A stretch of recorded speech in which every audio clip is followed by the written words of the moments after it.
This is Lisa from Mobile Tech Review, and this is the Google Pixel 7a for 2023. You know the drill. The A phones are the more affordable phones that come out several months after the initial flagship launch. So we had the Pixel 7 and we had the Pixel 7 Pro, smaller and larger size, 6.3 inch, and then the humongous Pro.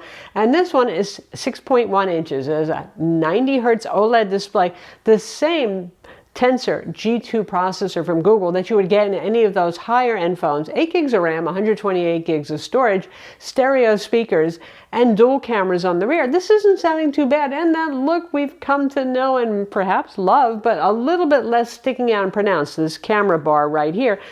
So we're going to look at it now. It's available in 4 colors: white, charcoal, our C color it's called, which is a light blue, and coral, which is rather pretty too. And it's $499 is the list price. You might find it discounted some at carriers, and that's $100 lower than the list price of the Pixel 7 at launch. Now the Pixel 7 is often discounted these days because it's been out for several months, so that makes it a kind of harder choice as to which you would pick, because honestly they're quite similar. Some of the bigger differences are the 120 hertz versus the 90 hertz refresh on the display. I don't think that really matters that much to most people. You're getting the same CPU, for example, but the cameras are the difference here. Now you've got actually a higher resolution sensor with the 7a. It's a 64 megapixel, but it is a smaller sensor size, which means it lets less light in, so it might be a little bit more challenging in dim lighting conditions, and also less natural shallow depth of field, or what's called bokeh, not the software kind that's generated by the Pixel AI software and all that sort of thing. But so it is noticeable actually where the Pixel 7 and the Pixel 7 Pro, which has even fanciest of the cameras, go in there, and a telephoto lens built into the Pro. You'll notice the bokeh is kind of what we call in photography land nervous, which means a little bit too detailed, and the bokeh sections are a little small instead of big, nice blurry areas, smaller blurry areas. So that's something to keep in mind. It depends on how naturalistic you want your photography to be, or more like a standalone digital camera. And something to keep in mind, I'm a little disappointed by this. I mean, I love Pixel cameras, and one of the things I loved about them was the naturalistic look. It looks something like this fashion of a standalone camera would take. And they're kind of evolving more towards the iPhone and what Samsung is doing, with a lot of sharpening going on right now. Now, you won't notice it so much in certain situations. If you're taking a picture of your friend, for example, or friends, or an interior shot. But when you're taking landscape shots, like whenever we get a nifty new phone to review, we take it out to some beautiful place if we can, and we take pictures. So we took it to the Jack London Historic Park, beautiful vineyards, and you can see the worst case always of sharpening there, because all that foliage, all those blades of grass get sharpened up the wazoo. So there's that. That's just the state of camera phones. I just want to complain about it. I hope somebody's listening who makes these things. Make them look a little more naturalistic again, because it's too crazy making for your eyeballs. Okay, that said, lovely photos by camera phone standards here. It's certainly, obviously, very sharp, if not over sharpened. There's that to deal with. But other than that, the colors are good. The color balance is good on this. Certainly improvement over the Pixel 6a in terms of overall sharpness of the photos, in terms of properness of exposure, and the color balance on them. I don't think anybody's going to be disappointed. The wide angle lens on this has a wider field of view actually than the Pixel 7, so that means you capture more of the landscape. So these days people really like to have very wide angle cameras on their phones, and it is great if you want to capture big expanses of beautiful places, for example. Less so if you want to capture a bunch of people, because it becomes unflattering and distorted, and unless you have 100 people to take a picture of. But it's useful for landscapes primarily, and also for interior shots, particularly realtor kind of shots. You want to show the entire room, you've got that field of view. So it does a good job there. You don't have a telephoto lens on this. You don't get a dedicated telephoto lens on the Pixel 7 either, though. You do get 2x as an option, though, when you're setting. You got the usual 0.5x, the 1x, and the 2x.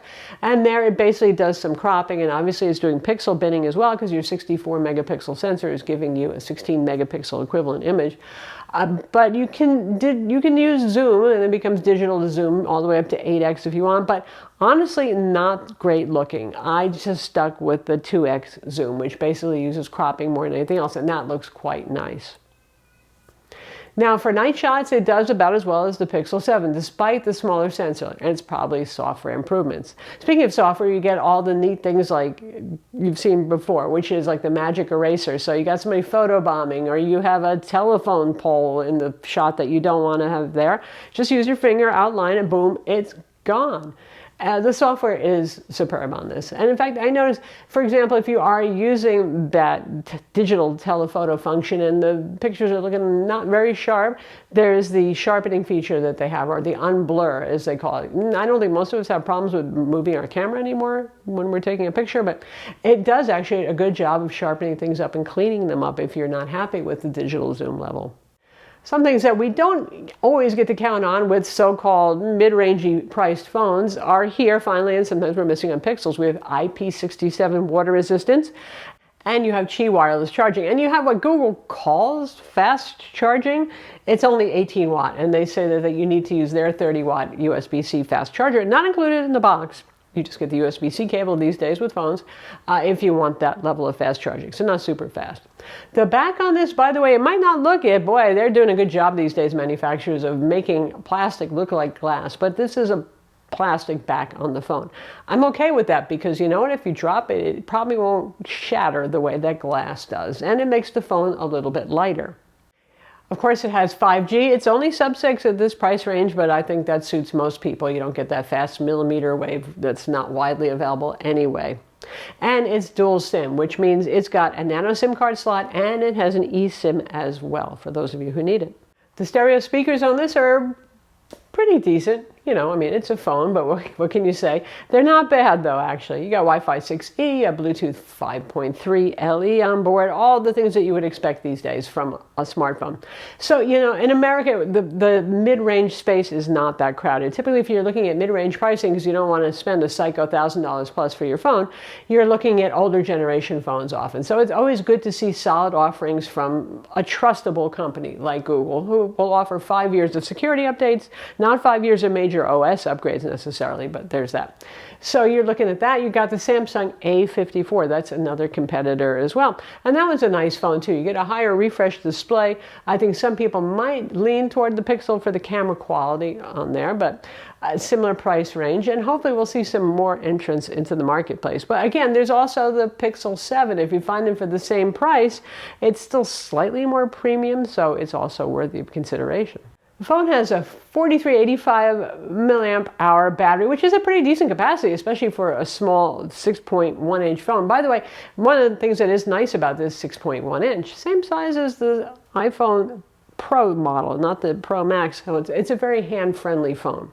So that's the Pixel 7a from Google. Again, a really nice mid-ranger for those of you who want a nice phone with things like wireless charging, water resistance, and good cameras, but you don't want to spend the crazy bucks that today's flagship phones cost. It's certainly a strong contender. I like it.